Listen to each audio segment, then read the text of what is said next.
Hello and welcome to the Longwood Women's Basketball Coaches Corner with head coach Bill Reinson. I'm your host, Scott Bacon. We appreciate you joining us again for another installment here today. And Coach, as always, thanks for taking the time. Scott, thanks for getting up early this morning to come out and help us. He knows I'm not a morning person. I appreciate it. As we talk about the week that was, Coach, only one game last week, took on Radford at home on Thursday night, a 60-46 loss to the Highlanders. Tell us your assessment of your team's performance. Well, this was probably the first game this year where I was very disappointed in our performance. And I don't know how much of it had to do with the struggles that we've been going through, but it seemed like we were a little bit flat today and didn't give Thursday, and didn't give out the normal effort that we do. So it was a little bit disappointing, and we have to regroup from that. Well, and you touched on it, not to be redundant, hard to put a finger on it, but is it the wearing of the season? Obviously, you guys have had injury issues as well. Is there something you could point to as far as why you thought the team didn't play up to par on Thursday night? No, it could be a combination of things. The thing that we all have to realize is that everybody goes through the same thing. Teams all over the Big South have injuries and have schedules where they have to play a lot of games and practice a lot. And so, we're not going through anything that anyone else isn't going through. Is that the message that you try to convey to your team when you talk to them about going through some adversity over the course of the season? Yeah. What we've done is we've gone back to square one, and we've started working a little bit harder. I've mentioned to the seniors especially that they only have 5 games guaranteed left in their careers, and it would be a shame to waste those, because you're a little sore or you're a little tired. So we've been giving them a little bit more time off, and then when we come back to practice, working a little bit harder and getting a little more focused. Now, one of the freshmen, Daisha Brown, was able to play in this game despite the injury. It seems like every week we're doing our injury reports. It almost feels like this has become an injury update, Coach's Corner. But Daisha Brown, where is she at right now? I would say she's probably about 70%. I think she didn't attack the basket very often against Radford. You could tell that she was sore. We gave them 3 days off for the weekend, and we're hopeful that it'll heal a little bit every day as we go forward. Day brings so much onto the floor, but specifically pace and bringing that energy and enthusiasm. How much does that change your team when she's not able to be on the floor? Well, I think that's a good point. I think against Radford it was apparent when she wasn't on the floor, and even when she wasn't at 100%. We kind of stand around expecting other people to do everything rather than moving and sharing the ball, and I think that she definitely picks up the pace, and we all have to run along with her. What about Crystal Smith? An update on her status? She played better. I think that physically she's better now. Now she just needs to get her timing back. So her shots, she's working on her shot, and her penetration to the basket, it was more out of control, not a lot of purpose to it the other night. But we had practice yesterday, and she looked much better, so she's getting sharper. Last week we talked about the differences between when your seniors are on the floor as opposed to your freshmen or your underclassmen. Explain to our fans a little bit more about how your offense works and how having those seniors on the floor is such a key to the success. Well, I think the seniors and Day really, we've kind of structured our offense around their penetration and their creating plays for others. And when they're not on the floor or not at 100%, we struggle a little bit. Other players try to take over some of the responsibilities that maybe they're not suited for, and we do struggle, and it's shown. Someone we haven't touched on as much is Raven Williams, who's been playing heavy minutes, 30 minutes again on Thursday night. Talk about her contribution. The best thing that happened to Raven Williams was the injuries to the others, because it's forced her to kind of come out of her shell a little bit.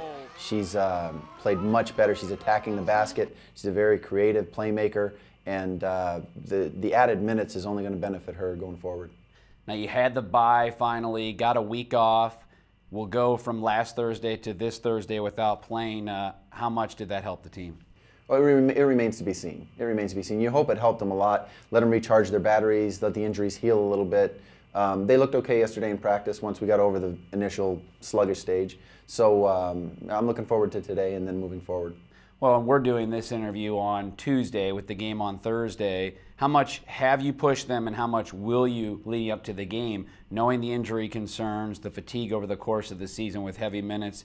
Has your approach lightened during this off week to try and give them a little bit of a mental breather? Mental breather, yes. Physical breather, no. We're still going to work them hard because we think that that's what they need to do. I don't think we can go at anything halfway. We may shorten practice and do less of it, but everything that we do, we'll still do full speed. And we touched on the team's mentality a bit after the game on Thursday night. Now moving forward through this week, where do you feel like the team is at coming into this Thursday's game? Really, I don't think there's a sense of panic at all. I think everybody just is hopeful that we can get back healthy by the time the tournament starts. You know, even Chelsea Coward, who has played 35 minutes a game all year, she's a little banged up too. So, you know, she's struggled a little bit also.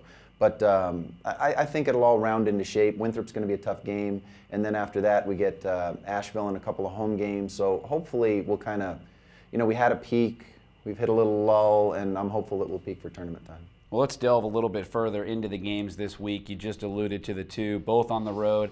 On Thursday, playing a Winthrop team that you had an impressive victory over against here at Willett Hall. Yeah, we just watched the game the other day of us beating Winthrop here and kind of looked at each other in two ways, really. How did we beat them? Because they're a very good team. And how did we not score more? Because we did some very good things offensively. We moved the ball, we got some wide open shots, we missed a lot of shots, which left them in the game. And it's funny that, you know, people should wonder how you didn't score more when you score 79 points. But the bottom line was we got a lot of open looks, and I'm hopeful that we'll get those same open looks down at Winthrop. So a similar approach on Thursday against the Eagles? Well, I think with our limited size, they played two bigs near the end of the game. We may need to adjust to that. We've been working on the zone a little bit. I think we're going to need that for the tournament also. So, you know, we may throw a little bit of zone at them. And one of their players, Diana Choibakova, I'm not sure. She was injured for the High Point game on Saturday. I'm not sure what the status of her injury is, but you know, she's taken 238 three-pointers this year. So if for some reason she doesn't play, that would change the philosophy also. Thursday at Winthrop, and then Saturday taking on UNC-Asheville, a team that hasn't won a conference game so far this season, and my guess is you don't want to be number one. No, I don't want to be number one. And it's a dangerous game also. I mean, it's late in the season. Everybody's a little bit worn down. We play them at their place, and it's after a very difficult Winthrop game. So both games this week will be a challenge. And we've touched on that a bit, that turnaround time for the women's side of things in the Big South Conference. You guys play on Thursday and then again on Saturday. So I assume you guys will stay on the road down in South Carolina after Rock Hill and then head over to play the game in Asheville in North Carolina. Yeah, we will. We will. It's a one-day prep anywhere you go, whether you're at home or you're on the road. So it has to be a quick turnaround. We have to get in what we need to do for Asheville on Saturday. But we can't do that prior to the Winthrop game because we still have another game to win. Well, and thankfully, as you pointed out, one of the pleasant surprises this season has been how this team has played on the road. Yeah, I don't think we fear the road anymore.